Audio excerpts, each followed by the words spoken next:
أما بعد فإن خير الحديث كتاب الله وخير الهدي هدي محمد صلى الله عليه وسلم وشر الأمور محدثاتها وكل محدثة بدعة وكل بدعة ضلالة وكل ضلالة في النار. أعوذ بالله السميع العليم من الشيطان الرجيم. بسم الله الرحمن الرحيم. الذين آمنوا ولم يلبسوا إيمانهم بظلم أولئك لهم الأمن وهم مهتدون.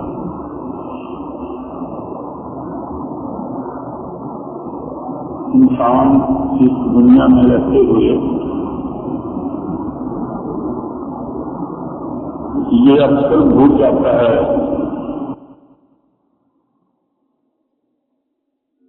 کہ میں دنیا میں کس لیے آیا ہوں، کون مجھے لایا ہے، میرے آنے کا مقصد کیا ہے، مجھے پھر خدا کے سامنے جا کر پیش ہونا ہے اور اللہ مجھ سے حساب کرے گا، اللہ ہے، اس کا انتظام ہے۔ ان چیزوں سے آدمی واقع ہو جاتا ہے اور دنیا میں ایسا مگن ہو جاتا ہے، ایسا مست ہو جاتا ہے، ان چیزوں کی طرف کسی توجہ نہیں ہے۔ اس کے علاج کے لیے قرآن مجید اکثر و بیشتر پڑھتے رہنا چاہیے۔ قرآن مجید غفلت، اور اللہ نے قرآن میں بار بار یہ بات کہی ہے وَنُنَزِّلُ مِنَ الْقُرْآنِ مَا هُوَ شِفَاءٌ وَرَحْمَةٌ لِّلْمُؤْمِنِينَ، کہ ہم نے یہ قرآن جو ہے یہ مومنوں کے لیے شفا بنا کے بھیجا ہے۔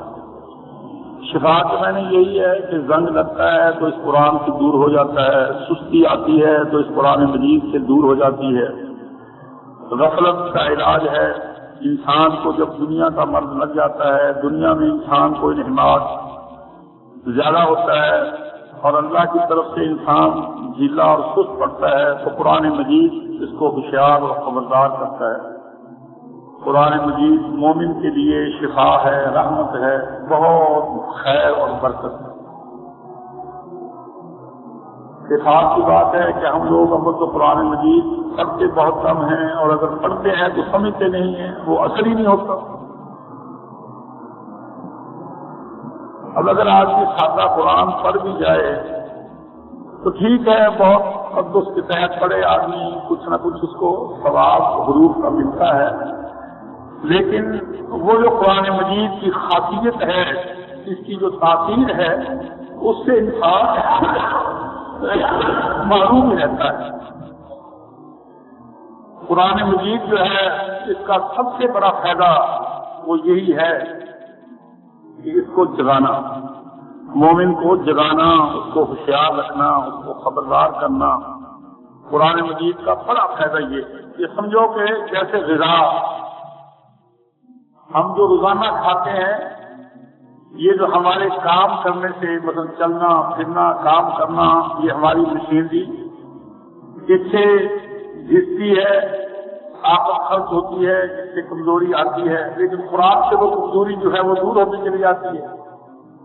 جیسا کہ یہ انجن ہے، انجنوں میں یہ تیل پڑتا رہتا ہے اور وہ انجن کی خوراک بنتا ہے، انجن چلتا رہتا ہے، جو بھی تیل پڑ جاتا ہے اس میں جان پڑ جاتی ہے، لیکن پھر بھی اس کی گریزنگ آئلنگ، اس کو صاف کروانا کچھ دیر کے بعد، اس کے باوجود دونوں چیزیں خوراک بھی ملتی رہتی ہے، اس کی گریزنگ وغیرہ صفائی وغیرہ بھی ہوتی رہتی ہے، لیکن کچھ عرصے کے بعد پھر مشین بھی پرانی ہو جاتی ہے اور کمزوری بھی لاحق ہو جاتی ہے، اور ہم کہتے ہیں کہ اس کا انجن اب پرانا ہو گیا ہے، اب یہ آدمی پورا ہو گیا ہے، جتنی مرضی خوراک کھا لے اب جان آتی ہے۔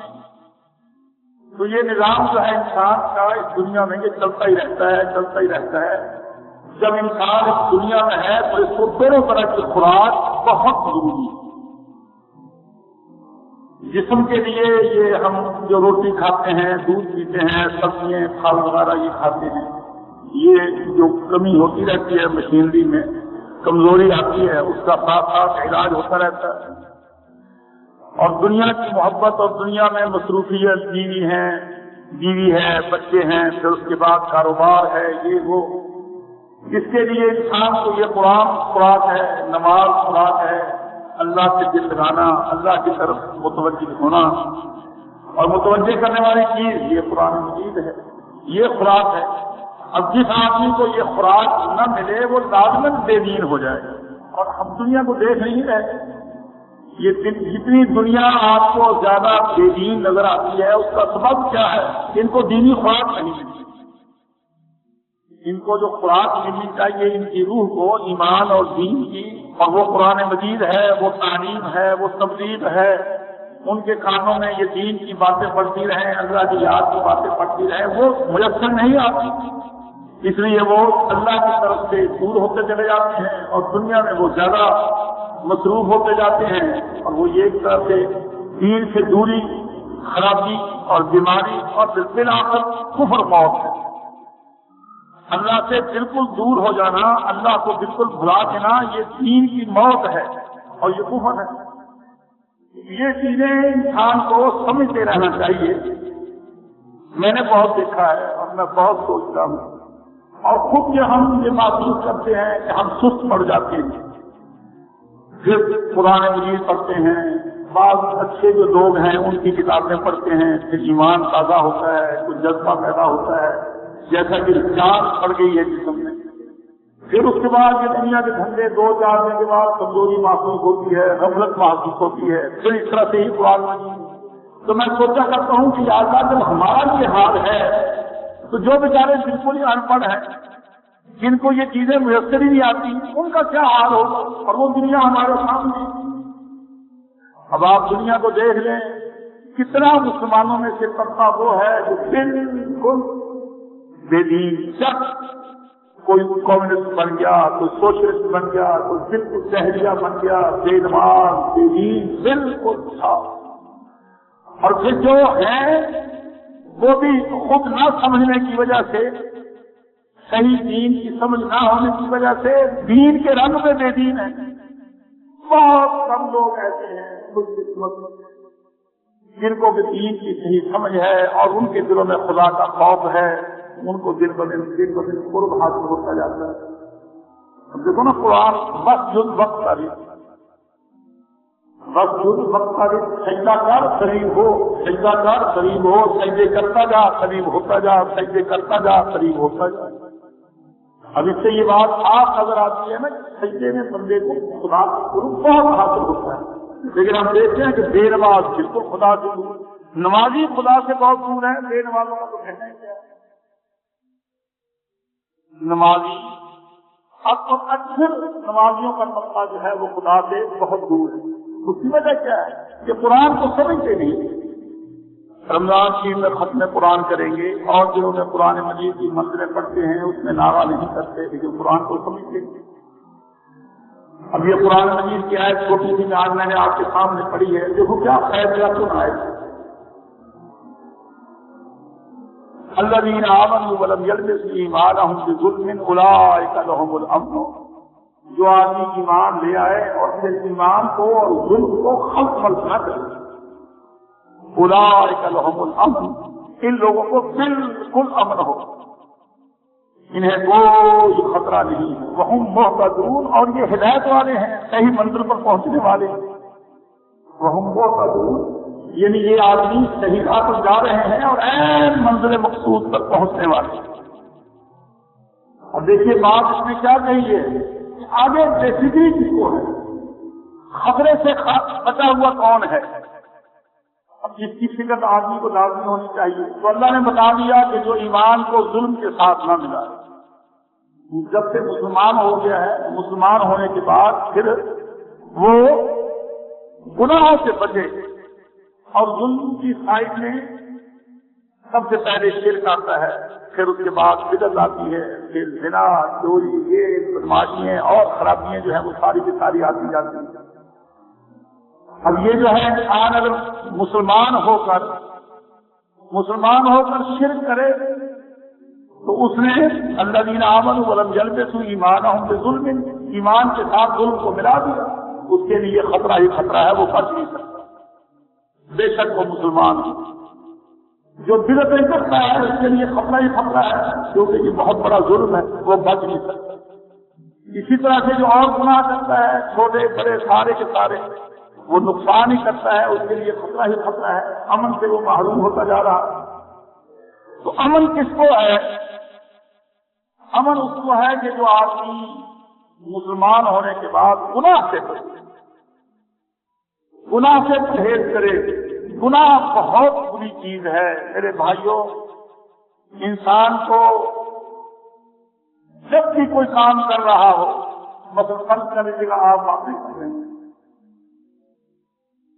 آپ کو فٹافٹ سوچ لینا چاہیے، پریکٹس کرنی چاہیے کہ آپ باتیں کرتے ہوئے سوچیں کہ میری ان باتوں سے اللہ ناراض تو نہیں ہوگا، میں یہ باتیں غلط تو نہیں کر رہا، کہ چگلی کی باتیں تو نہیں تھی، لوگوں والی آوارہ لوگوں والی باتیں تو نہیں، مثلا جیسے کہ ہم گاڑیوں میں دیکھتے ہیں، بسوں میں دیکھتے ہیں، حدیث میں آتا ہے جو آدمی باتیں کرتا ہے صرف اس لیے کہ لوگ ہنسے، اس کی آپ نے سخت مذمت فرمائی۔ اب جو آدمی صرف لوگوں کو خوش کرنے کے لیے، لوگوں کو ہنسانے کے لیے باتیں کرتا ہے، وہ آدمی جو ہے اس کی اس حالت پر اللہ ناراض ہے، اور جس کام پر اللہ ناراض ہو وہ لازماً گناہ ہے، اور جب گناہ ایمان کے ساتھ مل گیا تو خطرے سے خالی نہیں، پھر خطرہ ہی خطرہ ہے، خطرہ ہی خطرہ ہے۔ اور اگر انسان چغلیاں کر رہا ہے، اور اگر انسان گندی باتیں کر رہا ہے، اور اسی طرح سے پھر اگر شرک کی باتیں کرتا ہے، شرکیہ تبلیغ کرتا ہے، تو یہ زبان کے انسان پھر کوئی اور کام کرتا ہو، آدمی کو یہ پریکٹس کرنی چاہیے، یہ عادت بنانی چاہیے کہ کبھی کبھی فٹافٹ اپنے آپ کو روک کر سوچے کہ میری حالت سے اللہ ناراض تو نہیں، میں کیا کر رہا ہوں، یہ کام میرا کرنا ٹھیک ہے، یہ سمجھو زندہ ایمان۔ اور اگر خود نہیں سوچتا، کوئی بات اس کے سامنے کر دیتا ہے، اسے سوچ پیدا ہو جاتی ہے، پھر بھی خوش قسمتی۔ اور جو آدمی اس طرف سے بالکل پرواہ ہی نہیں، بالکل غافل ہے، سمجھو کہ وہ بیمار ہے، وہ آدمی جو ہے وہ خطرے سے خالی نہیں ہے، اس کے لیے سراسر یہ نقصان کی صورت ہے۔ اللہ تعالیٰ نے قرآن مجید میں ہماری جو غفلت ہے، لاپرواہی ہے، اس کو دیکھیے کس انداز سے بیان کیا ہے کہ تمہیں برباد کرنے والی چیز ہی یہی ہے، تم جو اس وقت برباد ہوئے ہو اس کی وجہ یہ ہے کہ تم نے کبھی پرواہ ہی نہیں کی، تم ان چیزوں کا خیال ہی نہیں کرتے تھے۔ یہ بات اللہ نے بیان کی ہے، اس کو ذرا سنیے، یہ قرآن ہے۔ قرآن مجید پڑھتا جائے آدمی اور قرآن مجید سمجھتا جائے، قرآن مجید ٹیکے لگاتا جائے۔ اللہ جانتا ہے، بہت دفعہ تو یہ تجربہ کیا ہے کہ جیسے انسان کمزوری ہو جائے تو ڈاکٹر جو ہے طاقت کے ٹیکے لگاتے ہیں تو آدمی فوراً محسوس کرتا ہے کہ میری کمزوری جو ہے دور ہو رہی ہے، اب مجھ میں جان پیدا ہوتی جا رہی ہے۔ قرآن پڑھ کر ہم نے بہت دفعہ تجربہ کیا ہے کہ انسان کے دل میں گناہ کے چھوڑنے کا عزم پیدا ہوتا ہے اور نیکی کرنے کے لیے آدمی تیار ہوتا ہے اور کوئی پروگرام بناتا ہے کہ میں اب یہ کروں گا، میں اب اس طرح کروں گا، مجھے ایسا کرنا چاہیے، مجھے ایسے کرنا چاہیے۔ یہ قرآن مجید انسان کے اندر کیفیت پیدا کرتا ہے۔ اللہ فرماتا ہے وَيَوْمَ يُحْشَرُ أَعْدَاءُ اللَّهِ إِلَى النَّارِ فَهُمْ يُوزَعُونَ، ہم اللہ کے دشمنوں کو چلائیں گے، دوزخ پر لا کر اکٹھا کر دیں گے۔ پھر یہ ہے کہ ان کو روکا جائے گا، ان کی الگ الگ قسمیں بنائی جائیں گی، مشرکوں کو ایک طرف، بدعتیوں کو ایک طرف، زانیوں کو ایک طرف، شرابیوں کو ایک طرف، چوروں کو ایک طرف، اس طرح سے کر کے ان کی کلاسیفیکیشن کی جائے گی، ان کی درجہ بندی کی جائے گی۔ جب وہاں کھڑے ہوں گے تو پھر ان کے آداب بولنے لگ جائیں گے، ان کے گناہوں پر گواہی دیں گے، ان کے آداب بولیں گے، زانیوں کے، چوروں کے، شرابیوں کے، مشرکوں کے۔ خدا ان کو تقریریں سنائے گا۔ مولوی تقریر کرتا ہے نا، اب تو مانتا نہیں ہے، وہ شرک کی تقریر کرتا ہے، وہ لوگوں کو گمراہ کرتا ہے، خدا اس کو اس کی ٹیپ سنا دے گا، دوزخ کے کنارے کھڑا ہوگا اور وہ اپنی ٹیپ سنے گا کہ یہ کون بول رہا ہے، یہ حضرت صاحب آپ بول رہے ہیں، یہ آپ کی تقریر ہے جو آپ نے فلاں مسجد میں فلاں جگہ کی تھی، فلاں جلسے میں آپ نے فلاں جگہ کی۔ ان کے آداب بول بول کر، ان کی زبان ان کے ہاتھ، ان کے پاؤں، ان کے کان، ان کے مختلف اعضاء بولنا شروع کر دیں گے، ان کی گواہیاں دیں گے، ان کی برائیوں پر حتی اذا ما جاءوها شهد عليهم سمعهم وابصارهم، ان پر گواہی دیں گے ان کے کان کہ دیکھو یہ آپ ڈرامہ گانا سن رہے ہیں، یہ نور جہاں کا گانا آپ سن رہے ہیں ٹی وی پہ یا آپ ریڈیو پہ آپ اس کا گانا سن رہے ہیں، دیکھو یہ گانا ہو رہا ہے اور آپ بیٹھے ہیں گانا سن رہے ہیں، تو ان کے کان ان کے خلاف گواہی دیں گے، ان کی آنکھیں ان کے خلاف گواہی دیں گی، چمڑے بول کر بتائیں گے شرمگاہ انسان کا کہ تو نے فلاں وقت زنا کیا تھا، کہ ہاں یاد ہے میں نے فلاں وقت زنا کیا۔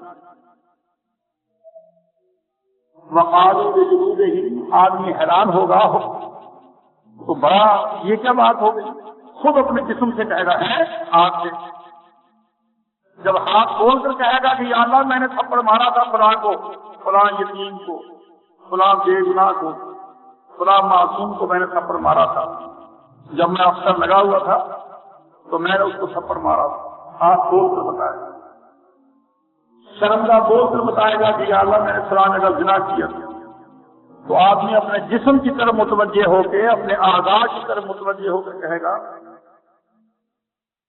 لما شہدتم علینا، خود بندہ اپنے جسم سے کہے گا کہ تم میرے خلاف کیوں بول رہا، تو میرا تھا، تم تو میرے پاس تھے، اجداد تھے، تم میرے خلاف گواہی دے رہے ہو، لما شہدتم علینا۔ اب جسم کیا کہے گا، قالوا انطقنا اللہ الذی انطق کل شیء، ہمیں اللہ بلا رہا۔ اور یاد رکھیے گا شاید کبھی آپ نے غور نہیں کیا کہ ہمارے اعتبار سے انسانوں کے سوا، جانوروں کے سوا باقی سب چیزیں مردہ ہیں، مثلا پتھر ہے، دیواریں ہیں، درخت ہیں، یہ زمین ہے، یہ ہمارے اعتبار سے مردہ ہے، لیکن اللہ کے اعتبار سے ہر چیز زندہ ہے۔ اللہ ہر چیز سے بول سکتا ہے، اس کو بلا سکتا ہے، ان میں شعور ہے، ان میں ادراک ہے، ان میں بات سننے کی، بات سمجھنے کی، جواب دینے کی پوری صلاحیت۔ درخت جب چاہے اللہ سے بات کر لے، اللہ جب چاہے درخت سے بات کر لے۔ پتھر، کوئی چیز، اللہ کے اعتبار سے ہر چیز زندہ ہے۔ سراج بیان اس میں آتا ہے نا، آپ نے سنا ہے کہ آپ جب ممبر نہیں بنا تھا، بالکل ابتدائی دنوں کی بات، تو کھجور کا ایک لکڑی تھی، گاڑا ہوا تھا، تنا تھا، موٹا تھا، آپ اس کے ساتھ کھڑے ہو جاتے تھے، ایک لگا کر بات کیا کرتے تھے، خطبہ دیتے تھے، جمعہ پڑھایا کرتے تھے۔ پھر ایک عورت نے ممبر بنوا کر مسجد میں رکھوا دیا۔ جب آپ ممبر پر چڑھ کر بات کرنے لگے تو وہ جو تنا کھڑا تھا وہ رونے لگا۔ جو نمازی تھے حیران رہ گئے اس کے رونے کو سن کر، اتنا رونے لگ گیا کہ آپ کی آواز حلق بند ہو، پتہ ہی نہ لگے کہ آپ کیا بول رہے ہیں۔ اب کیوں؟ اس میں یہ احساس، یہ ادراک کہ میں محروم رہا کروں گا، پہلے آپ کا جسم میرے ساتھ لگتا تھا، آپ میرے ساتھ کھڑے ہو کر بات کیا کرتے تھے، اور اب ممبر بن گیا، اب میرے ساتھ میں خالی محروم، میرے ساتھ آپ آئندہ نہیں کھڑے ہوں۔ تو وہ رو رہا تھا جدائی کی وجہ سے۔ جب وہ رو رہا تھا اور اتنا رو رہا تھا کہ لوگوں کے پلے کچھ نہیں پڑ رہا تھا، آپ ممبر سے اترے اور اس کے ساتھ لگ گئے۔ حدیث میں آتا ہے وہ اس طرح سے چسکیاں لے کر چپ کرنے لگا جیسے بچے کو چپ کرایا جاتا ہے، اور وہ آہستہ آہستہ ہٹکوڑے بھر بھر کر وہ آہستہ آہستہ ٹھنڈا ہوتا ہے۔ اور قرآن مجید میں جا بجا آتا ہے کہ اللہ نے فلاں چیز کو بلایا، فلاں چیز کو بلایا، فلاں چیز کو بلایا۔ اب ہاتھ بولیں گے، پاؤں بولیں گے، کان بولیں گے، زبان کا ٹکڑا، اب تو زبان ہے نا کنٹرول میں پیچھے، پھر زبان علیحدہ بولے گی، اس طرح سے سب اعضاء بولیں گے، اور آدمی حیران ہو کر کہے گا کہ یہ تم میرے خلاف کیا کر رہے ہو؟ وہ کہیں گے انطقنا اللہ الذی انطق کل شیء، ہمیں تو اللہ بلا رہا ہے، وہ جس چیز کو چاہے بلا دے، وہ پتھروں کو بلا دے، وہ درختوں کو بلا دے، وہ مٹی کو بلا دے، وہ جس چیز کو چاہے بلا دے۔ اب اللہ تعالیٰ فرماتے ہیں جو لوگ دوزخ میں جائیں گے ان کے بارے میں کہ وما کنتم تستترون، اے دنیا کے لوگوں تم دنیا میں گناہ کرتے تھے، ہر ایک سے چھپتے تھے، لوگوں سے چھپتے تھے کہ کوئی مجھے دیکھ نہ لے، لیکن تم اپنے اعضاء سے نہیں چھپتے تھے۔ اور جب آدمی گناہ کرنے کے لیے جاتا ہے ہاتھ ساتھ ہوتا ہے، زبان ساتھ ہوتی ہے، پاؤں ساتھ ہوتے ہیں، جسم سارا ساتھ ہوتا ہے، آدمی کو تسلی ہوتی ہے کوئی نہیں دیکھ رہا، جسم اس کا ساتھ ہے۔ اللہ فرماتا ہے کہ تمہیں یہ بالکل خیال نہیں ہوتا تھا، تم اوروں سے چھپتے تھے لیکن اپنے اعضاء سے تم نہیں چھپتے تھے کہ یہی اعضاء تمہارے دشمن ہو جائیں گے، تمہارے خلاف گواہی دیں گے۔ دیکھو خدا کا نظام، اصل بادشاہ ہے تو اللہ ہے، مالک ہے تو اللہ ہے، حکومت ہے تو اس کی ہے، بڑائی کے لائق ہے تو وہ ہے، متبر ہو سکتی ہے۔ اگر بڑا کسی کو کہنا ہے تو اللہ کو کہے اور کون بڑا؟ آپ کو فلاں بادشاہ بڑا نظر آتا ہے، ایک منٹ میں دیکھ لیں، اب خمینی کا دیکھ لو کیا حال ہو۔ خمینی بہت بڑا تھا لیکن کیا ہوا آپ نے دیکھ ہی لیا کیا ہوا۔ بھٹو بہت بڑا تھا، قارون بہت بڑا تھا، فرعون بہت بڑا تھا، کیا شروع ہوا؟ بڑائی کے لائق صرف اللہ ہے، متبر ہو سکتی ہے۔ اور اللہ اکبر کبیرہ، اللہ اکبر، بڑائی اس کے لائق ہے، بڑائی اس کو سجتی ہے، جگتی ہے، اس کے سوا کسی کے لیے بڑائی نہیں ہے۔ منٹ میں کچھ، منٹ میں کچھ۔ فرمایا وما کنتم تستترون، تم نہیں چھپتے تھے اس بات سے ان یشہد علیکم سمعکم، کہ تمہارے خلاف گواہی دیں گے تمہارے کان، ولا ابصارکم، تمہاری آنکھیں، ولا جلودکم، تمہارے چمڑے، تمہاری کھال، ولکن ظننتم، لیکن دنیا کے لوگوں تمہارا خیال یہ ہوتا تھا ان اللہ لا یعلم کثیرا مما تعملون، اللہ کو تمہارے عملوں کا پتہ ہی نہیں لگتا۔ سنیے آپ نے، اور یہ بالکل حقیقت ہے، کیا میں اور کیا آپ، ہم اکثر جب غافل ہوتے ہیں تو ہمیں یہ خیال ہی نہیں ہوتا کہ اللہ دیکھ رہا، اللہ سن رہا، اللہ کو سب پتہ۔ یعنی اکثر تمہارا یہ خیال ہوتا تھا کہ اللہ کو کیا پتا، کر لے، زنا کر لے، چوری کر لے، قتل کر دے، گالی دے دے، پیسے اٹھا لے، فلاں کام کر لے، فلاں کام کر لے، ولکن ظننتم، تمہارا یہ خیال ہوتا تھا ان اللہ لا یعلم کثیرا مما تعملون، کہ اللہ کو تمہارے عملوں کا پتہ ہی نہیں۔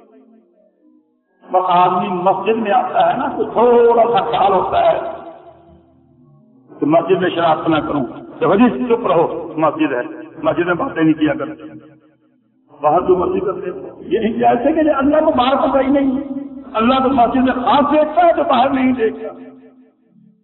اللہ کا دیکھنا تو ہر جگہ برابر ہے، کیا مسجد کیا گھر، اسی لیے مومن اندر باہر یکساں ہوتا ہے۔ مومن منافق نہیں ہوتا، مومن اندر باہر برابر ہوتا ہے، اس کو پتہ ہے کہ اللہ ہر جگہ سنتا ہے، ہر بات سنتا ہے، سب کچھ دیکھتا ہے، کوئی چیز اس سے پوشیدہ نہیں ہے، اس لیے میری پرائیویٹ زندگی، میری پبلک زندگی ایک ہونی چاہیے۔ آپ نے دیکھا اپنے لیڈروں کو دیکھیں، ہمارے لیڈر ان کے بیانات، لیڈروں کے بیانات مکاری کے، فریب کے، دل میں کچھ ہے، پبلک میں کچھ نہیں، کہہ کچھ رہے ہیں، کر کچھ رہے ہیں، جھوٹے بیان، لوگوں کو دھوکہ دینا، اور کہ کامیاب ہیں ہم کو، لیکن مومن کبھی ایسا نہیں ہوتا۔ کیوں؟ یہی بات کہ مومن ہمیشہ یہ سمجھتا ہے کہ اللہ کو سب کچھ معلوم ہے، تو اللہ فرماتا ہے کہ تمہیں برباد جو کیا، وما کنتم تستترون، اور تم نہیں چھپتے تھے اس بات سے کہ تمہارے خلاف گواہی دیں گے تمہارے کان، تمہاری آنکھیں اور تمہارے چمڑے، ولکن ظننتم، اور لیکن تمہارا خیال یہ ہوتا تھا ان اللہ لا یعلم کثیرا مما تعملون، اللہ کو تمہارے بہت سے عملوں کا تو پتہ ہی نہیں۔ وَذَلِكُمْ ظَنُّكُمُ الَّذِي ظَنَنْتُمْ بِرَبِّكُمْ فَأَرْدَاكُمْ، تمہارے اس خیال نے تمہیں برباد کیا۔ دیکھیے یہ علاج کر رہا ہے قرآن آپریشن کر رہا ہے، تجزیہ کر رہا ہے کہ تم برباد کیوں ہوتے ہو، اس لیے کہ جب تمہارے دل میں یہ بات آ جاتی ہے کہ اللہ تم کر لے، یہ فکری کی زندگی گزارنے لگ جاتے ہو، اللہ کا ذات تمہارے دل سے نکل جاتا ہے، تم سمجھتے ہو کہ اللہ کو کیا پتا ہے، اس خیال میں مزار ہے تم بندوں کو تمہارے اس خیال نے تمہیں برباد کیا ہے کہ اللہ کو کوئی پتہ نہیں، پھر نتیجہ کیا نکلا، فاصبحتم من الخاسرین، تم ہار گئے، تم خسارے میں چلے گئے۔ تو آدمی ہارتا کب ہے؟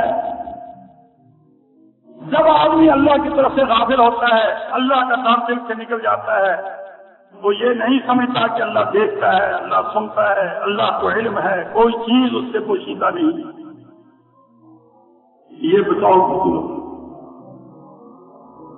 یہ کب باتیں ہو رہی ہیں؟ دوزخ کے کنارے کھڑے کر کے دوستوں کو دوزخ کے کنارے کھڑا کر کے اللہ تعالیٰ ان کو یہ ساری باتیں سنا رہا ہے کہ تم آج دوستی کیوں بن گئے، جنت سے کیوں محروم ہو گئے اور دوزخ میں کیوں جا رہے ہو؟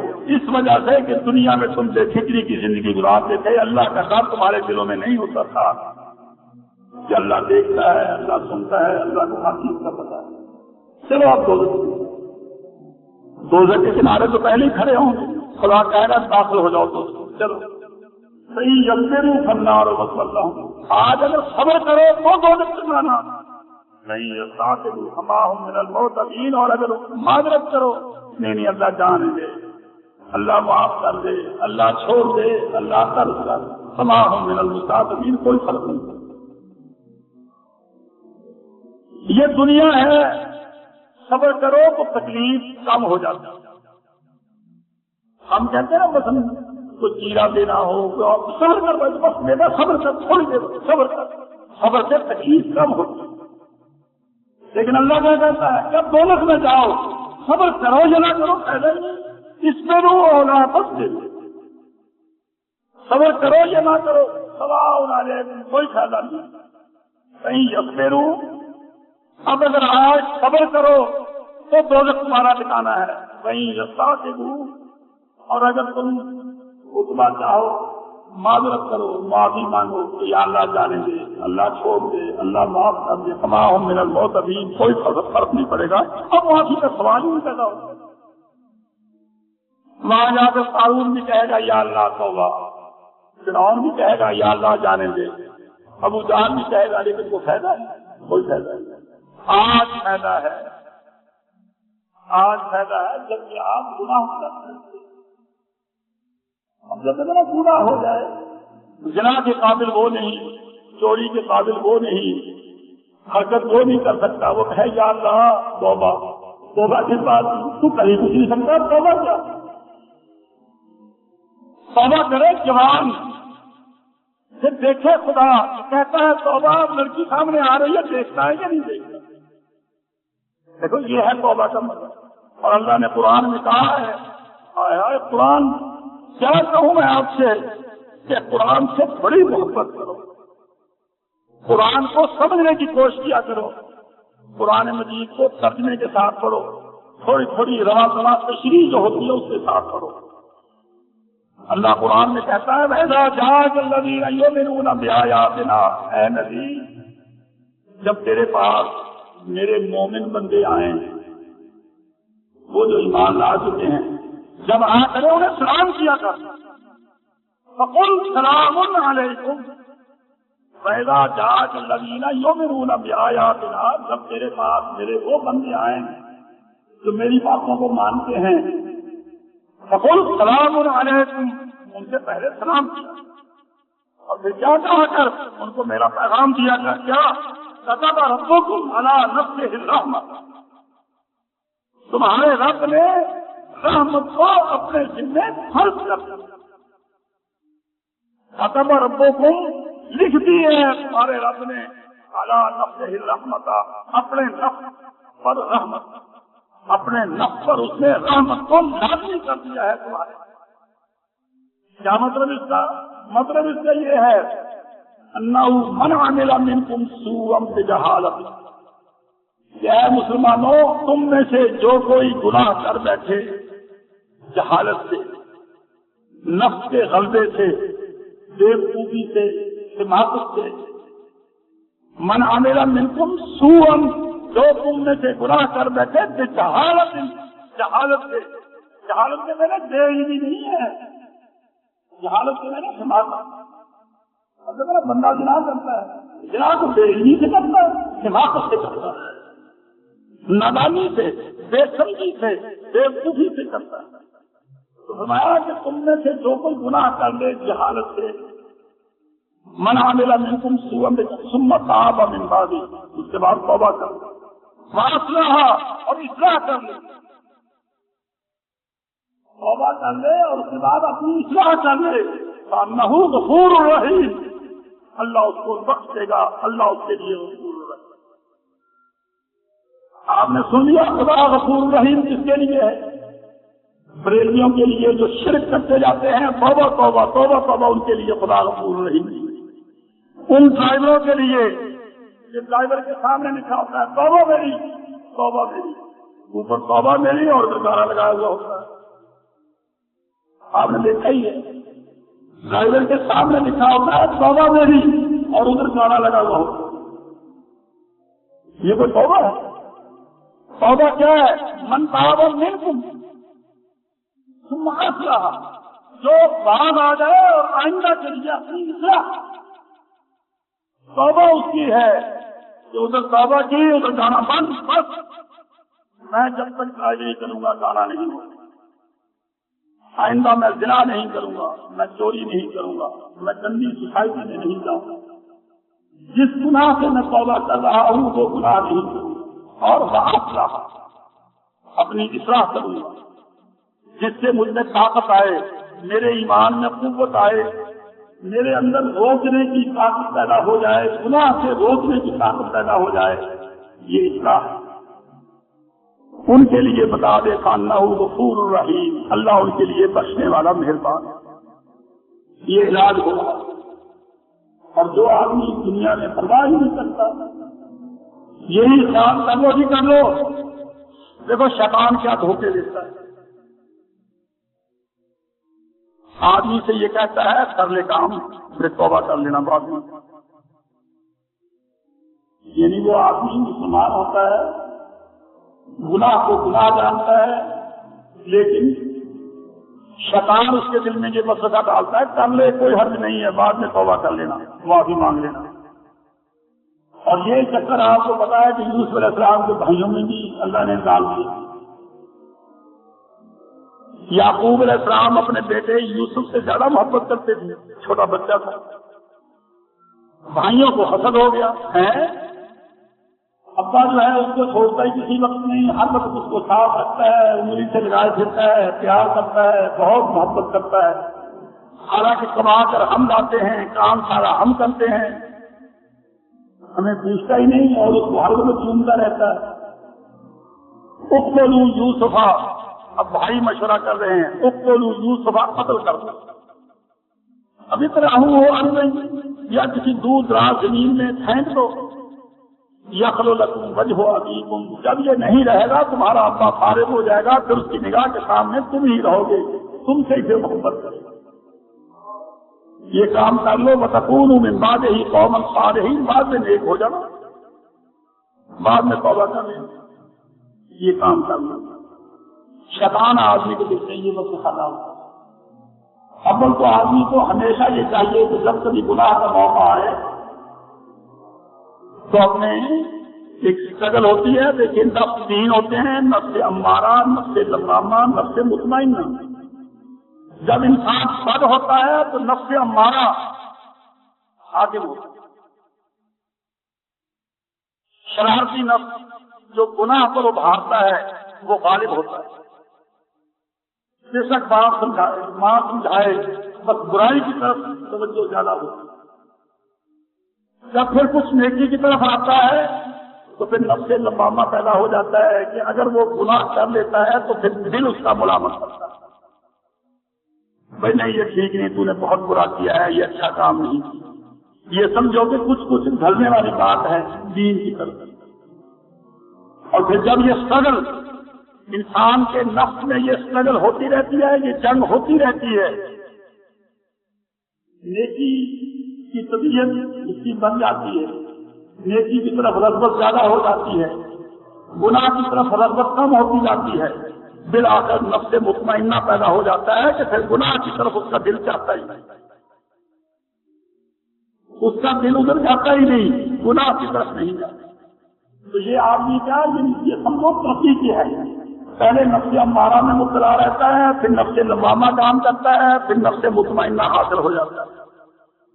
یہ آدمی کے اندر اسٹیجز ہیں جن کے تحت یہ آدمی زندگی اپنی گزارتا ہے اور چلتا رہتا ہے، کوئی کسی چکر میں پڑا ہوا ہے، کوئی کسی چکر میں پڑا ہوا ہے۔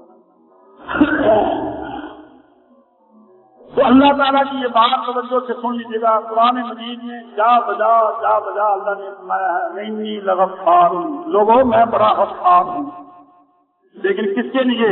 لمن تاب، جو توبہ کرے، وآمن اور ایمان لے آئے، وعمل صالحا نیک کام کرنے لگ جائے، ثم اهتدى پھر صحیح راہ اختیار کرے۔ 90 عبادی اللہ کے نبی میرے بندوں کو بتا دے، 90 عبادی نبی کو نبی کیوں کہتے ہیں؟ وہ لوگوں کو خبر دیتا ہے۔ 90 اے نبی بتا دے، 90 عبادی میرے بندوں کو بتا دے، انی انا الغفور الرحیم، کہ لوگوں میں ہی بخشنے والا ہوں، میں ہی غفور الرحیم۔ اور یہ بھی بتا دے وَأَنَّ عَذَابِي هُوَ الْعَذَابُ الْأَلِيمُ، کہ میرا عذاب بھی بڑا خطرناک عذاب ہے۔ دیکھو کیسے خدا دونوں سائڈیں آپ کے سامنے رکھ رہا۔ 90 عبادی میرے بندوں کو بتا دے انی انا الغفور الرحیم، میرے سوا کوئی غفور الرحیم نہیں، کوئی پیر فقیر نبی ولی کوئی غفور الرحیم نہیں، غفور الرحیم میں ہوں۔ اور ساتھ یہ بھی بتا دے وَأَنَّ عَذَابِي هُوَ الْعَذَابُ الْأَلِيمُ، میرا عذاب بڑا سخت عذاب ہے، بڑا دردناک عذاب ہے۔ یومئذ لا يعذب عذابه احد، خدا جیسا عذاب کوئی نہیں دے سکتا۔ اب دیکھو پولیس اگر زیادہ سختی کرے گی تو آدمی مر جائے گا، پولیس اگر زیادہ سختی کرے گی تو آدمی مر جائے گا، پولیس پھنس جائے گی۔ اور خدا کا کمال دیکھو کہ آگ میں ڈالتا ہے اور مرنے نہیں دیتا۔ اس بات سے خدا کہتا ہے یومئذ لا يعذب عذابه احد، میرے جیسا عذاب کون دے سکتا ہے؟ اب دیکھنا آپ کسی کا گلا دبا دیں، لیکن خدا دباتا جائے گا مرنے نہیں، آگ لگاتا جائے گا مرنے نہیں دے گا۔ اگر وہ چیز مارے کہ وہ چیز دی جائے تو کٹتا جائے گا لیکن مرے گا۔ فرمایا جس نے خودکشی کی، زہر کھا کر خودکشی کر لی، خدا اس کو دوزخ میں عذاب کیا دے گا؟ وہ زہر ہی کھاتا رہے گا، زہر ہی کھاتا رہے گا۔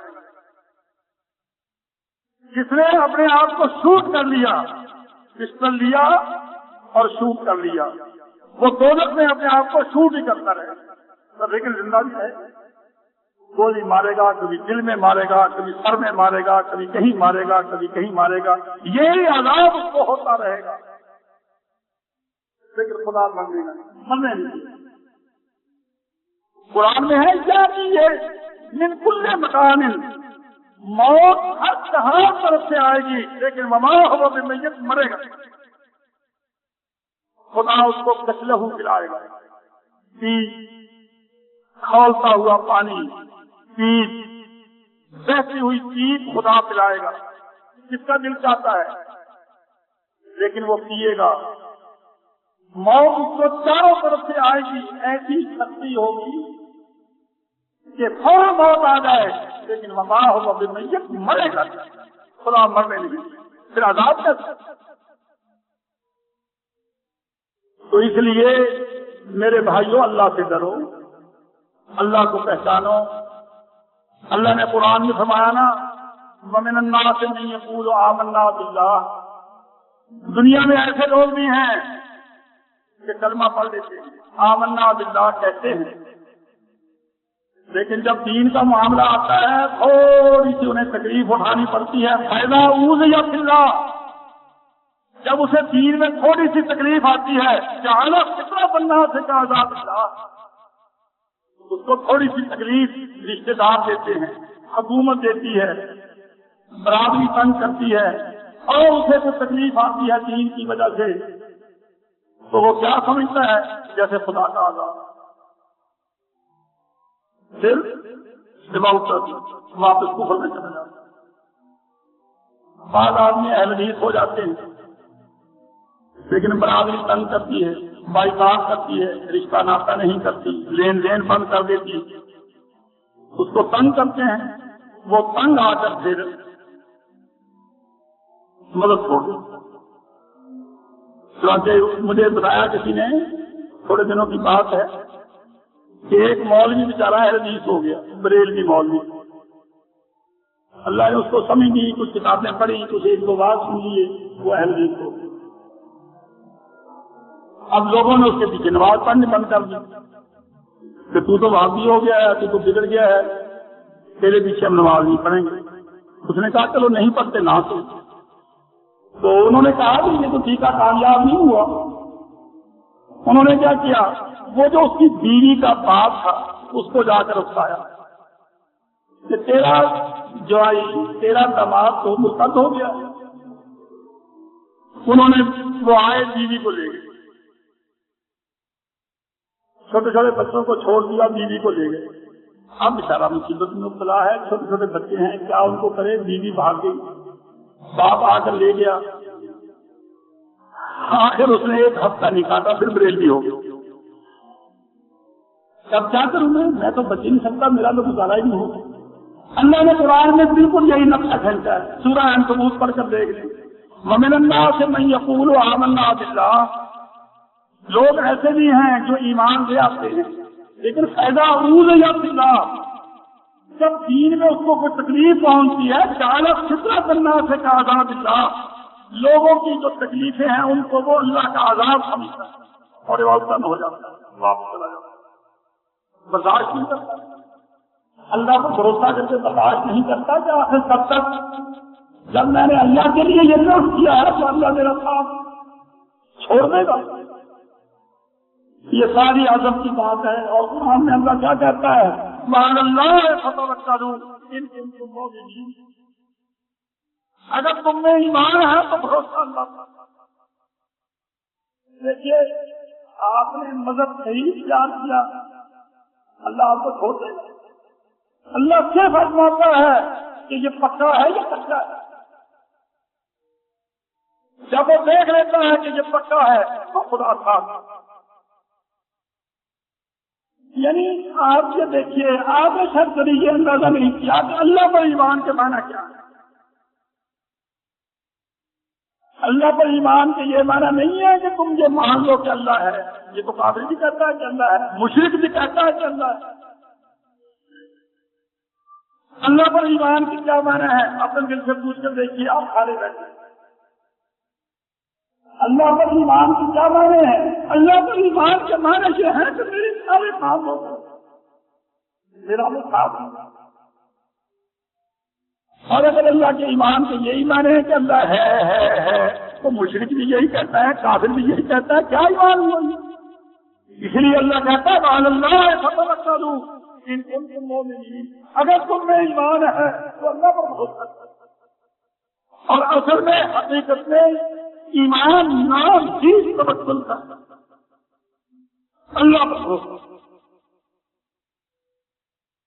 چلا کے دیکھ لیں، جو جو اللہ پر بھروسہ زیادہ ہوتا جاتا ہے ایمان ترقی کرتا چلا جاتا ہے، اور ایمان اپنے کلائمیکس کو، ایمان اپنے نقطۂ عروج پر کب پہنچتا ہے؟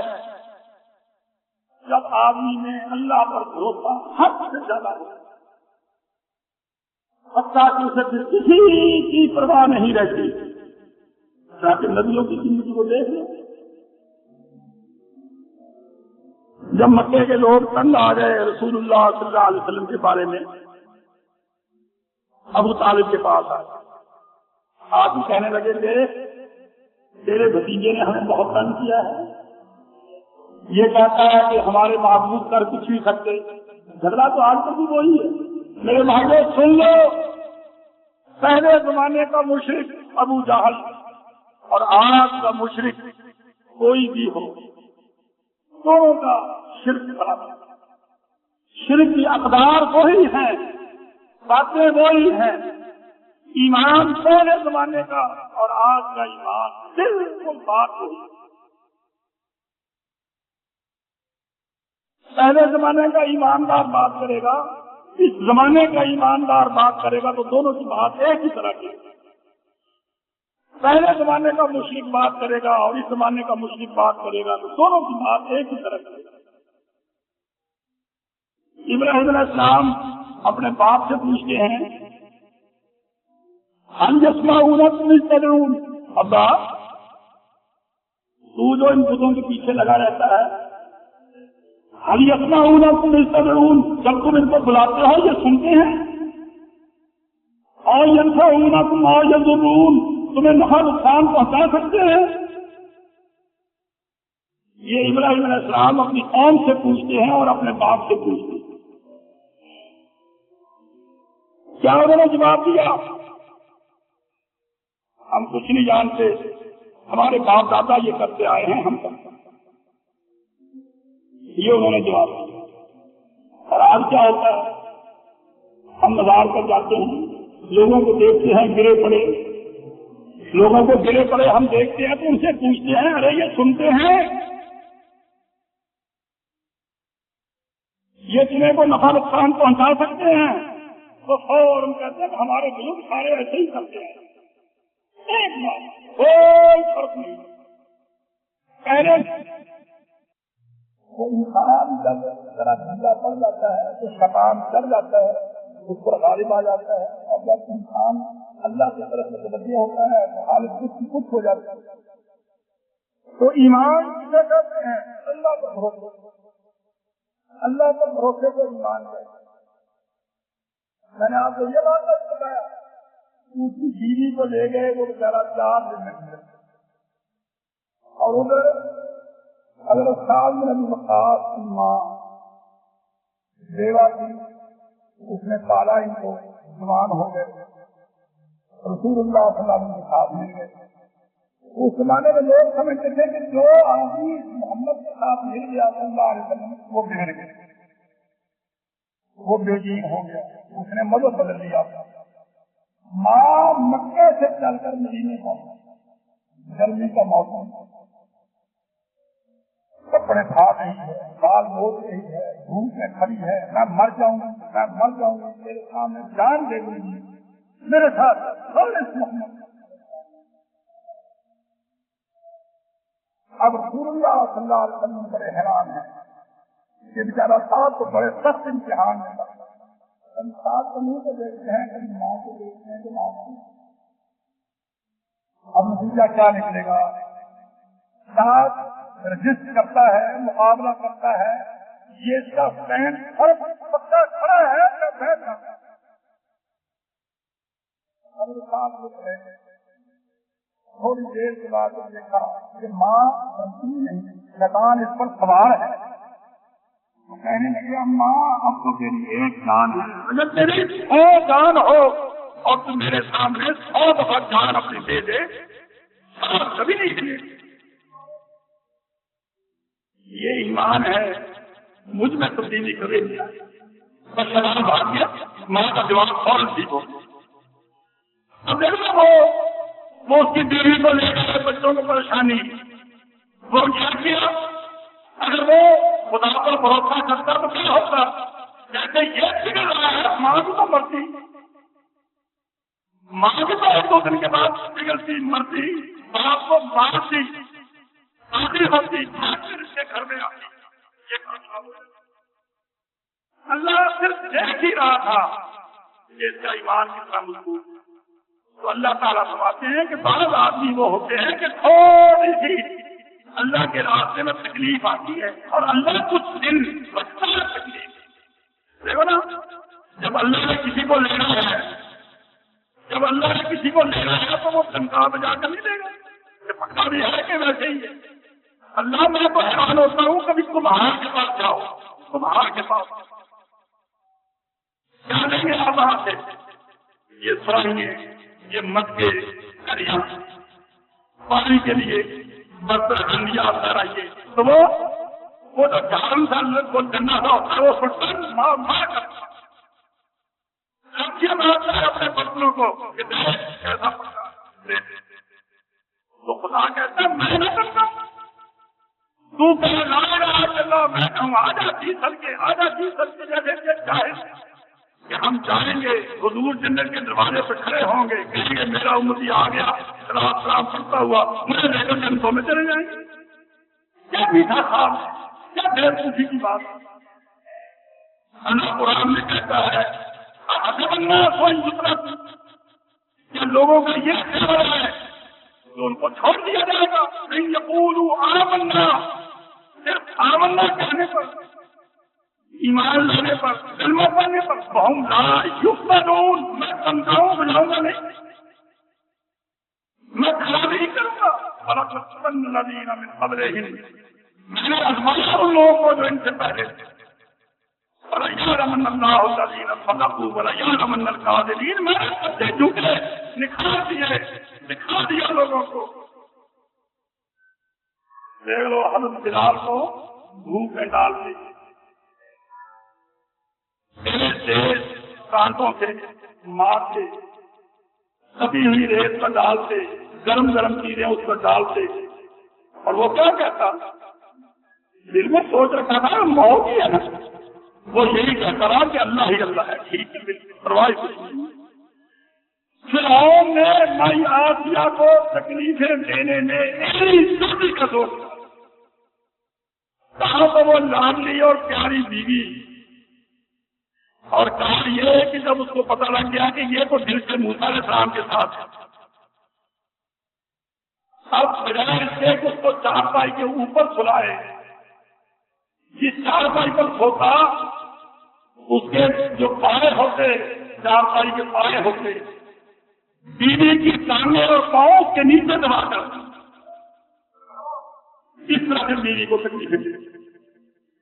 چکی کے پاس پتہ نہیں کیا کیا عزیزیں دیتا وہ تھے، صرف اس وجہ سے کہ تم موسیٰ علیہ السلام کا ساتھ کیوں دیتی ہے، تم مسلمان کیوں ہو۔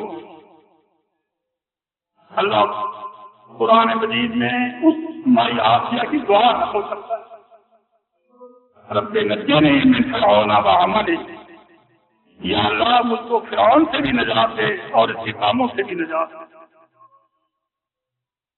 اور ہم اپنی بیٹیاں کس کو دیتے ہیں؟ دیکھ لو آپ کو رشتہ کون مل جائے تو آپ خوش ہوتے ہیں، کون سا رشتہ ملے؟ کوئی افسر بڑا ہو، سعودیہ میں رہتا ہو، بے شک شرابیں پیتا ہو، بے شک شرابی ہو، زانی ہو، بدماش ہو، کچھ ہو، یہ رشتہ بہت اچھا مل گیا، بہت بڑا افسر لگا ہوا، اور مائی آسیہ کو بادشاہ ملا ہوا ہے، مائی آسیہ کو بادشاہ ملا ہوا ہے، اور کیا کہتی ہے رب نجنی من فرعون وعملہ، یا اللہ مجھے اس کے کام بھی اچھے نہیں لگتے، مجھے یہ بھی اچھا نہیں لگتا۔ میرے بھائیوں، کتنے دن ہیں جس کی خاطر آپ اپنی آنکھ پر بات کرتے ہیں؟ کسی کو اپنی زندگی کے بارے میں یقین ہے کہ میں زندہ رہوں گا، اور اگر رہوں گا تو کتنی دیر رہ لوں گا؟ دیکھیے اگر کوئی آدمی زندہ رہ لے گا، اب خمینی کی بڑی عمر تھی، لیکن دیکھ لو 88 سال کا ہو گیا، سارے پردے جیت گئے، سارے پردے جیت گئے۔ شاہ ایران کا ایک طرف سے خون ڈال رہے ہیں، دوسری طرف سے نکال رہے ہیں، خدا کہتا ہے جو مرضی کر لو، انجن بدل جائے گا، پرانی چیز نئی ہو جائے گی، پرانی ہے، نئی ہے، وقت آ گیا۔ اگر کوئی انسان ومنکم من یتوفی ومنکم من یرد الی ارذل العمر، لوگوں کو پتہ ہی نہیں، میں جان نکال لوں تو بچے پہ نکلتے ہی جان نکال لوں، بچہ پیدا ہی مردہ ہوا ہے یا باہر آ کر ہی مر گیا، یا میں یرد الی ارذل العمر، میں جان نہ نکالوں، 80 سال کا ہو جائے، 100 سال کا ہو جائے، اوپر ہی ٹٹی کرے، اوپر ہی پیشاب کرے، بیٹا بھی کہتا ہے یا اللہ لے جا، سارے کہتے ہیں یا اللہ لے جا، خدا کہتا میں نہیں لے جاتا۔ موت آئی جائے گی، چلا جائے گا۔ تو بتائیے یہ 10 دن کی زندگی فرق ہے تو یہی سال 2 سال 4 سال کا فرق۔ ہم اس کی خاطر اپنی زندگی کو برباد کرتے ہیں۔ میرے بھائیوں، آپ سوچیں یہ سوچنے کی بات ہے۔ آدمی کی شادی ہوتی ہے، دیوانہ ہوتا ہے، میں ایسے کر لوں، میں ایسے کر لوں، شکین یہ کرتا ہے کہ ہنی مون بنا جی میں مری جا رہا ہوں، میں ادھر جا رہا ہوں، میں یوں سیر کرواؤں گا، میں یوں سیر کرواؤں گا۔ اور جب وہ 7 سال کا ہو جاتا ہے اس کے پوچھتے ہی تیری بیوی کہاں ہے، پتہ نہیں کہاں ہے۔ یہ خدا زندگی میں دکھا دیتا ہے کہ جو تیرا پیچھے کام دیتی تھی، جس کے پیچھے تو مرتا تھا، وہ کہاں آیا کہ یا اللہ کوئی پتہ نہیں۔ خدا کہتا وہ چھوڑ نہیں گیا، تو نے دنیا میں ہی چھوڑ دیا سب کچھ۔ اب دیکھو کھائے کتنے اعلیٰ سے اعلیٰ ہوتے ہیں، جب کو میرے سامنے رکھ دیتا ہے میں کہتا ہوں میں تو کھا، حالانکہ ان کھانوں پہ ہم جان دیتے تھے، لیکن آج کے لیے میں تو نہیں کھا سکتا، مجھے بلڈ پریشر ہے، مجھے دل کا عرض ہے، مجھے فلاں تکلیف ہے، مجھے ڈاکٹر نے اس سے بند کیا ہے، میری چینی گئی، میرا دودھ گیا، میری فلاں چیز گئی، رہ کے گیا کچی سبزی، جانوروں کی خوراک باقی رہ گئی، باقی سب چیزیں انسانوں والی گئی ساری۔ خدا کہتا ہے کہ دنیا کی حقیقت میرے سامنے ہے، تجھے پھر بھی نظر نہیں آتا، تو سب کچھ اپنی آنکھوں سے دیکھتا ہے، ارے بندے تو پھر بھی سمجھتا نہیں۔ تو میرے بھائیوں، قرآن کو سمجھنے کی کوشش کرو۔ دیکھو قرآن مجید کی یاد میں نے آپ کو سنائی، اللہ کہتا ہے بندے تو دنیا میں زندگی گزارتا تھا، وما کنتم تستترون ان یشهد علیکم، تو لوگوں سے پرہیز کرتا تھا کہ مجھے کوئی دیکھ نہ لے۔ کیا تجھے یہ خیال تھا کہ میرے کان میرے خلاف بولیں گے، میری آنکھیں میرے خلاف بولیں گی، میرا جسم سارا بول بول کر گواہی دے گا، اس لیے میں برائی نہ کرتا۔ تمہارا خیال یہ ہوتا تھا کہ اللہ کو کیا پتا ہے،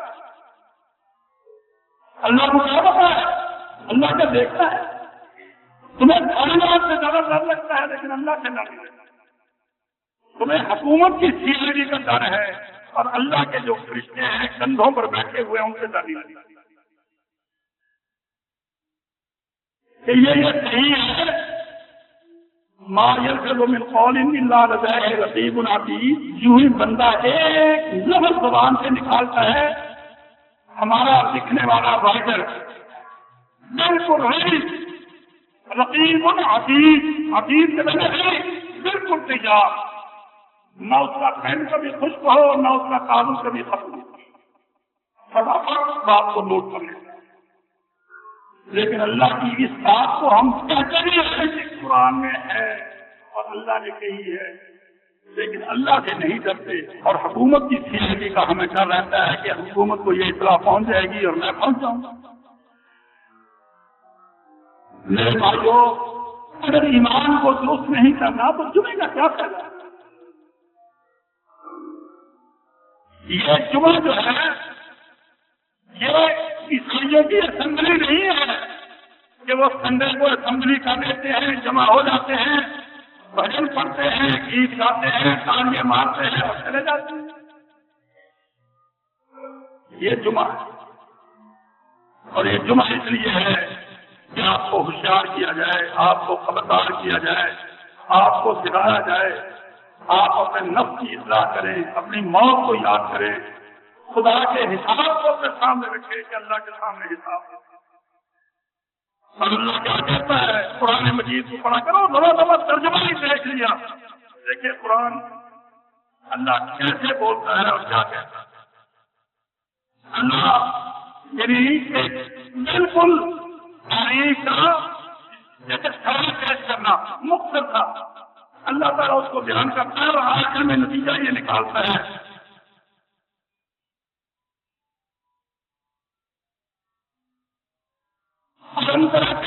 ربوں کا بیاس، اے بندے، اے لکھے پڑھے، اے انسان عقل والے، کیا تجھے پتا نہیں کہ تیرے رب نے ہاتھیوں کے ساتھ کیا کیا؟ اللہ کی لم یخلق مثلھا فی البلاد، آدمی کیسے تھے، کون تھے کہ پھر اللہ نے انسان کا ماڈل ہی چینج کر دیا اس کے بعد ہاتھیوں کے ساتھ کے 30 گز لمبے تھے 30 گز لمبا 90 فٹ اونچا انسان ہوتا اور جب ان کو ڈرایا گیا خدا کے عذاب سے اور اللہ نے آندھی بھیجی عذاب کے طور پر تو وہ گاڑیاں مار کر زمین میں ڈالتے اور کہتے بغیر اللہ جو ہمارا بگاڑنا چاہتا ہے وہ ہمیں اٹھا نہیں سکتے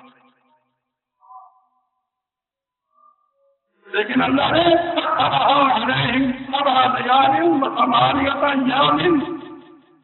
اللہ نے 8 راتیں اور 8 دن ان پر اندھیری دی اور پائپ بنا کر رکھ دیا پائپ جیسا کہ پائپ ہوتا ہے اندر سے کھوکھلا صرف گلائی موجود فرمایا ایسے پڑے تھے جیسے کھجور کے لمبے لمبے تنے ہیں کو ہوا منہ کے راستے سے داخل ہوتی دو کے راستے سے نکل جاتی پوری انتریوں کے نظام کو سب کو باہر کھڑی اور پھر ہوا سب انتریوں کو اکٹھا کرتی دونوں کے راستے سے داخل کرتی منہ کے راستے سے نکالتی یہ قرآن بیان کرتا ہے ربوں کا بہار تجھے پتہ ہے کہ تیرے رب نے آج قوم کے ساتھ کیا کیا اللہ کی غم یخلق مثلها فی البلاد آدھی بھی کہتے ہیں کہ اگر ویسے دنیا میں پیدا ہی نہیں کیے ہم نے پھر انسان کا ماڈل کیا وثمود الذین جابوا الصخر بالواد ثمود قوم کے ساتھ اللہ نے کیا کیا جو پہاڑوں کو تراش تراش کے اپنی کوٹھیاں بناتے تھے اور پہاڑوں میں رہتے تھے وفرعون ذی الاوتاد اللہ نے فرعون کا کیا حشر کیا جو میخوں مارا نازل ہو جاتا تو ہاتھ اور پاؤں میں میخیں کھاتا الذین ان سب نے کیا کیا الذین طغوا فی البلاد یہ دنیا میں سرکش ہو گئے اکثروا فیہا الفساد فساد مچا دیا فصب علیہم ربوں کا سوط عذاب خدا نے کیا کیا اپنے عذاب کا کوڑا ان پر بٹھایا صب علیہم برسایا ان پر ربوں کا تیرے رب نے سوط عذاب کا کوڑا وہ مٹ گئے اور اب ان ربا کا لبالمرصاد تیرا اب بھی ہاتھ میں لگا ہوا سنا آپ نے یہ قرآن کی آیت ان ربا کا لبالمرصاد تیرا رب اب بھی ہاتھ میں لگا ہوا ہے کوئی یہ نہ سمجھے کہ میں امریکہ جا رہا ہوں میں روس جا رہا ہوں انڈیا سے دوستی لگا رہا ہوں ساری دنیا میرے ساتھ ہے میں کچھ کیا بگاڑ سکتا ہے رب ہاتھ میں لگا ہوا ہے پتہ نہیں وہ کب پکڑ ان ربا کا لبالمرصاد تیرا رب اب بھی ہاتھ میں لگا ہوا ہے آپ جانتے ہیں کہ ہاتھ میں لگنے کے معنی کیا ہے ہاتھ میں لگنے کے معنی یہ ہے کہ آپ شیر کا شکار کرنے گئے آپ ہرن کا شکار کرنے گئے آپ کسی پرندے کا شکار کرنے گئے آپ بیٹھے ہوئے راجندی ہوئی ہے اب بالکل آپ نے نشانہ باندھ رکھا ہے وہ پھر رہا ہے وہ آ رہا ہے وہ یہ ہو رہا ہے وہ یہ ہو رہا ہے وہ چوریاں لگا رہا ہے وہ خود سے پھر رہا ہے اور آپ اس انتظار میں ہیں کہ میں اس وقت رکھوں تو اسے پتہ نہیں رہا اور میں نشانہ وہ ہاتھ میں بیٹھے اے بندے اپنی جوانی میں مست نہ ہو تیرا رب ہاتھ میں لگا ہوا تجھے پکڑنے کے لیے بیٹھا ہوا ان ربا کا لبالمرصاد جن لوگوں کو قرآن آتا تھا جن کا قرآن پر ایمان تھا وہ یہ آیتیں پڑھ پڑھ کر رویا وہ یہ آیتیں پڑھ پڑھ کر رویا کہ میں گناہ کروں میرا رب تو مجھے سے نہیں کرتا مجھے تو دیکھ رہا ہے کہ میں کیا کر رہا ہوں میری زندگی کیسے گزر رہی ہے آپ کو دیکھنا چاہیے کہ آپ کا کوئی کام خدا کی ناراضگی کا کام اللہ سے کوئی بات نہیں سکتا اللہ کو کوئی ہرا نہیں اللہ بہت طاقتور ہے، بہت طاقتور ہے۔ اللہ قرآن میں کہتا ہے ہم حسب الذین یعملون السیئات ان یسبقونا، دیکھو قرآن، ہم حسب الذین یعملون السیئات، کہ ان لوگوں کا خیال جو گناہ کرتے ہیں یہ ہے ان یسبقونا کہ وہ ہم سے بھاگیں گے، یہ خدا کہتا ہے ہم حسب الذین یعملون السیئات ان یسبقونا، کیا گناہ کرنے والوں کا، خدا کی نافرمانی کرنے والوں کا یہ خیال ہے کہ یسبقونا کہ ہم سے بھاگ جائیں گے۔ وہ لطیفہ مشہور ہے نا کہ اللہ تعالیٰ نے سلیمان علیہ السلام کو بھی بہت کچھ دنیا کی طاقت دی تھی اور ان کے وزیر کو بھی اللہ نے بہت سے کمالات دیے تھے، چنانچہ وہ وزیر ہی تھا جو بلقیس کے تخت کو سینکڑوں میل دور سے ایک آنکھ چھلکنے میں لے آیا۔ یہ سب انہوں نے بلقیس کو بلا لیا اور بلقیس اپنا تخت جو تھا اس کو مکفن کر کے تالے والے لگا کر سلیمان علیہ السلام کی خدمت میں حاضری کے لیے چل پڑی۔ سلیمان علیہ السلام کو پتہ لگ گیا کہ بلقیس وہاں سے چل پڑی اور ہفتے عرصے میں وہ پہنچنے والی ہے۔ وہ دربار میں بیٹھے ہوئے کہنے لگے کون ہے تو بلقیس کے تخت کو ہمارے پاس لیا، اور اللہ تعالیٰ قرآن میں کہتا ہے قال عفریت من الجن، ایک بہت بڑا گروہ جنوں کا کوئی لیڈر کو بڑا کہنے لگا انا آتیک بہ قبل ان تقوم من مقامک، کہ میں وہ تخت سینکڑوں میل دور سے لے آؤں گا، کتنی دیر میں، بہتر اس کے کہ آپ اپنے دربار کو برخاست کریں، میں لا کر پیش کر دوں گا 2 ڈھائی 3 گھنٹے۔ اتنی جلدی ہے، آج کل بھی اتنی جلدی یہ کام نہیں ہو سکتا، پیغام تو ٹھیک ہے پہنچ سکتا ہے لیکن کہ چیز اتنی جلدی آ جائے۔ سلیمان علیہ السلام مطمئن نہ ہوئے کیونکہ ان کے دربار میں ان کے عمراء وزراء بھی تھے اور ان کے دربار میں جن بھی باقاعدہ ڈیوٹی دیتے تھے۔ یہ قرآن مجید میں جنوں کے بیڑیاں لگائی ہوئی ہوتی اور وہ کھڑے ہوتے پوری لائن کی لائن سلیمان علیہ السلام کے دربار میں۔ تو جن نے تو یہ کہا کہ میں اتنی جلدی لا دوں گا، قال الذی عنده علم من الکتاب، سلیمان علیہ السلام کا وزیر کہ نام تاریخ والے عاطف کہتے ہیں، یہ واللہ عالم کیا نام تھا، وہ کہا نام جی کا نہیں قبل ان یتقبل الیک الصرف، سلیمان علیہ السلام سے کہنے لگا اے بادشاہ سلامت، میں وہ تخت جو اتنا بڑا اتنا بھاری، میں وہ تخت تیری آنکھ کے چمکنے سے لا کر یہاں تک، اپنی نگاہ اوپر کر اور نیچے دیکھ تخت پڑا، انا آتی کا نہیں قبل ان یتقبل الیک الصرف، تیری نگاہ میری طرف لوٹے اس سے تیرے پر خاص ساتھ بالکل ایسا ہی نہیں۔ اب آپ سائنس کی دوریاں ساری لگا لیں کہ اتنی بڑی چیز وہاں سے کیسے ہوئی، کیا زمین کے اندر ہی اندر آیا یا فضا میں آیا تو آج کیوں نہ لگا؟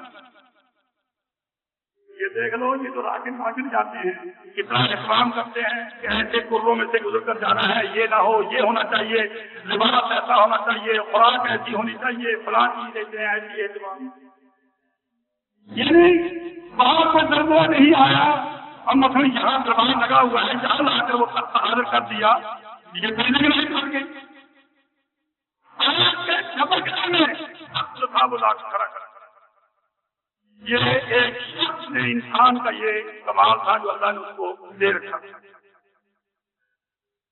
بیٹھے ہوئے ہیں دربار میں، وہ وزیر بھی بیٹھا ہے اور سلیمان علیہ السلام بھی بیٹھے ہیں، کوئی آدمی دروازے پر آیا، آگے کو ہو کر جھانکا،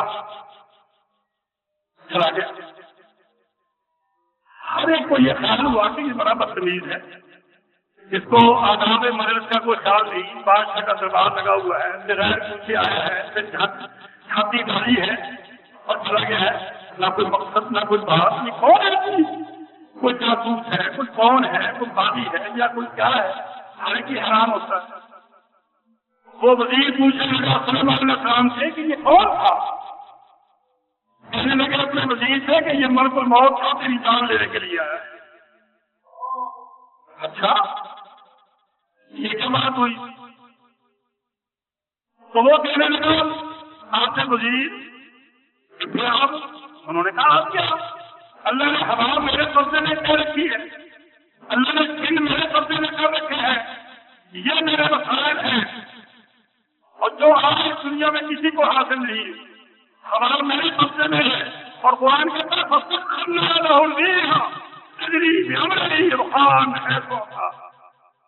دنیا میں تو یہ جہاز بناتے ہیں، پتہ نہیں کتنی ریسرچ کرنے کے بعد وہ یہاں تک پہنچتے ہیں. سلیمان علیہ السلام کا حال کیا تھا؟ اپنا باہر لگا دیتے، فوج کو حکم ہوتا کہ اتنی فوج ساتھ جائے گی، اتنا حملہ ساتھ جائے گا، سب بیٹھ جاؤ. سب اپنے سیٹوں میں جا کے بیٹھ جاتے ہیں. پھر سلیمان علیہ السلام بیٹھ جاتے، وہ ہمارا کو حکم دیتے تھے رخان جب ساتھ ہوتا وہ سب اور پھر جب اوپر چلا جاتا خود پیٹ پر جاتا نہیں پر خانوں میں کرتا. یہ اللہ نے موجہ دیا تھا سلیمان علیہ السلام. اور جن جو چاہے بلڈنگ بنائیں، جو چاہے بڑی سے بڑی چیز اٹھائیں، جس طرح سے چاہے وہ کروائیں. تو کہنے لگے کہ ہوا میرے قبضے میں ہے، جن میرے قبضے میں ہے، تو بات کر کیا چاہتا ہے کیا کرتا. وہ کہنے لگے کہ مجھے فلاں پہاڑ پر کہیں دور چوٹی پر پہنچا، مطلب اور کو ادھر پھر رہا ہے، میں ادھر پہنچ جاؤں. آن کی آن سلیمان علیہ السلام نے ہوا کو حکم دیا، ملتے لگی وہاں پہنچ. وہاں پہنچنے کیا دیکھا کہ ملک الموت پہلے کھڑا ہے، جاتے ہی تو بولتی جان نکال. پھر ملک الموت جب سلیمان علیہ السلام سے ملاقات ہوتی ہے، سلیمان علیہ السلام نے پوچھا صاحب میرا حاضر وزیر بھی کہیں ملا؟ انہوں نے کہا کہ مجھے اللہ نے حکم دیا کہ جا کر آپ سب کی جان نکالنی. اللہ نے مجھے کہا کہ فلاں پہاڑ پر جاؤ، وہاں اس کی جان نکالنی ہے. میں نے کہا یا اللہ وہ تو یہاں بیٹھا ہے. اللہ نے کہا تجھے اس سے کیا، تو پہنچ وہاں، وہ خود وہاں پہنچا. میرا کام وہ خود وہاں پہنچے. میں وہاں چلا گیا، ادھر سے چلی پہنچ گیا. تو جان کا معاملہ جو ہے بالکل یہ ہے. اگرچہ یہ ایک تاریخی بات ہے، اسرائیلیات کی بات ہے، لیکن نتیجے کے اعتبار سے یہ بالکل صحیح. حدیث میں آتا ہے اللہ تعالیٰ فرماتے ہیں کہ بندہ رہنے والا ہوتا ہے کسی جگہ کا، مثلا بہاؤپور کا، لیکن اللہ کے علم میں یہ لکھا ہوتا ہے کہ اس نے مرنا لندن میں. اللہ اس کو لندن کا کام ڈال دیتا ہے، ہر وہ لندن پہنچتا ہے اور وہیں مر جاتا ہے، لاش یہاں آ جاتا ہے. تو اللہ کا یہ نظام ہے. میرے بھائیوں اللہ کو کبھی نہ بھولو. آپ ان حکومتوں کو دیکھ کر اللہ کو بھول جاتے ہیں، یہ بڑی کرتا. ان حکومتوں کو کچھ نہ سمجھو، یہ کچھ نہیں ہے، سب بے حسی کرتے ہیں. اصل حکومت اللہ کی، اصل بادشاہ وہ ہے جس کو زوال نہیں، جو کمزور نہیں، خالق وہ ہے، مالک وہ ہے، ہر چیز اس کے پردے میں. نماز پڑھو، اس کے سامنے کھڑے ہو تو بالکل اس طرح کی آزاد میں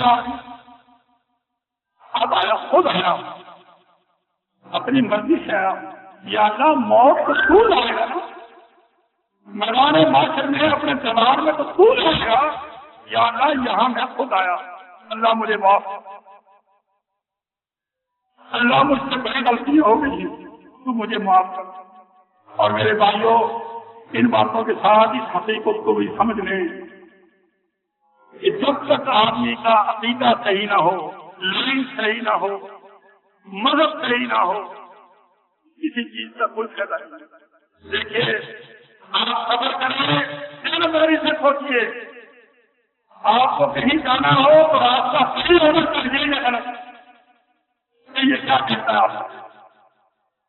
راستہ صحیح ہونا چاہیے. جب آپ کو اللہ کے پاس جانا ہے تو لائن وہ ہونی چاہیے جو اللہ نے اور وہ لائن کون سی ہے؟ وہ محمدی لائن ہے، وہ حنفی لائن۔ وہ لائن کون سی ہے؟ وہ جو اللہ نے اس کو بھیجا۔ لیکن آپ مانتے ہیں، ہر ایک کہتا ہے کہ جنت کا دروازہ کوئی کھولے گا؟ محمد صلی اللہ علیہ وسلم۔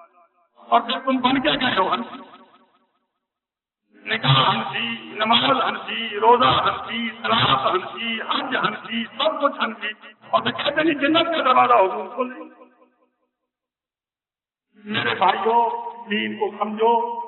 میں یہ آپ کو چرانے کے لیے، چوٹ مارنے کے لیے خدا کی قسم یہ بات نہیں کہہ رہا،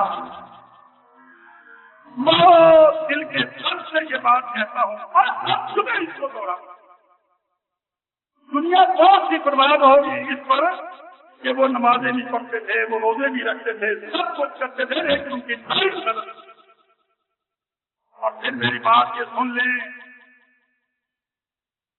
یہ جو حق ہے اتنا پختہ ہونا چاہیے، ایسا آپ کو اس میں فرق مضبوط ہونا چاہیے کہ جھول بالکل جھول کے میرے کیا ہے۔ دیکھیں، آپ ایک چیز کو کھڑا کرتے ہیں، آپ ایک چیز کو کھڑا کرتے ہیں بالکل رائٹ اینگل پر، آپ اس کو کھڑا کرتے ہیں۔ اب وہ اگر جھک جائے کیا کہیں گے؟ غلط ہے۔ اب جو آدمی حق پر بالکل ٹھیک رہا ہے، اگر وہ باطل سے کمپرومائز کرتا ہے، تھوڑا سا برباد ہوتا۔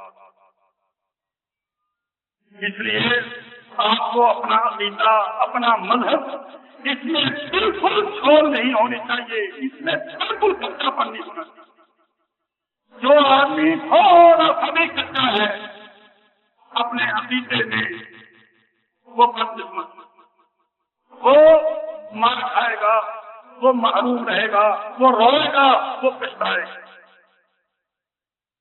دیکھیے، میں آپ سے کیا عرض کروں، اللہ قرآن میں کہتا ہے لا تلبسوا الحق بالباطل۔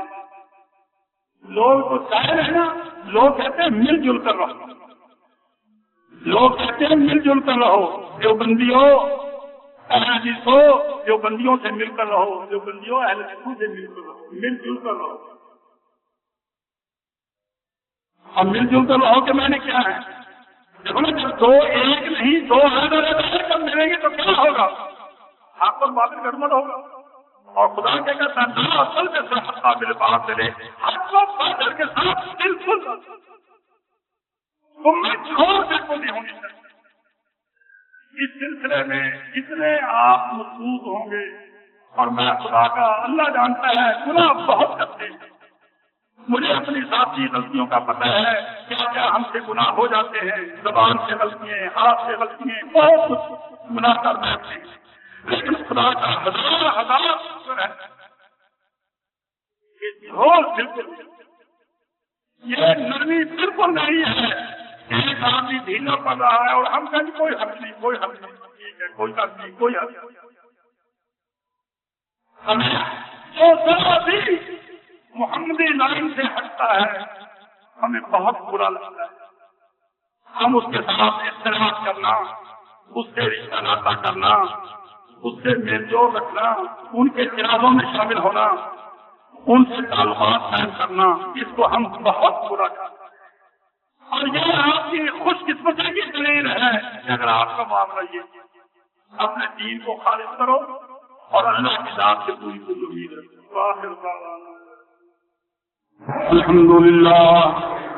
الحمد للہ نحمده ونستعینه ونستغفره ونعوذ باللہ من شرور انفسنا ومن سیئات اعمالنا، من يهد الله فلا مضل له ومن يضلل فلا هادي له، وأشهد أن لا إله إلا الله وحده لا شريك له، وأشهد أن محمدا عبده ورسوله، أما بعد فإن خير الحديث كتاب الله، وخير الهدي هدي محمد صلى الله عليه وسلم، وشر الأمور محدثاتها، وكل محدثة بدعة، وكل بدعة ضلالة، وكل ضلالة في النار۔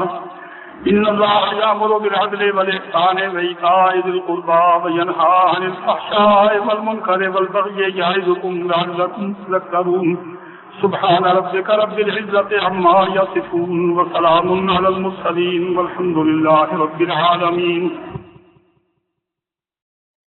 دارل اندلس پیش کرتے ہیں اسلامی سی ڈی، اسلامی کیسٹ اور اسلامی کتب، MPX فلٹر پر نئے ترانے اور تقاریر کی ریکارڈنگ، القادسیہ سی ڈی، کیسٹ اور کتب لائبریری، 4 لیک روڈ، چوبرجی چوک، لاہور. فون 72305449.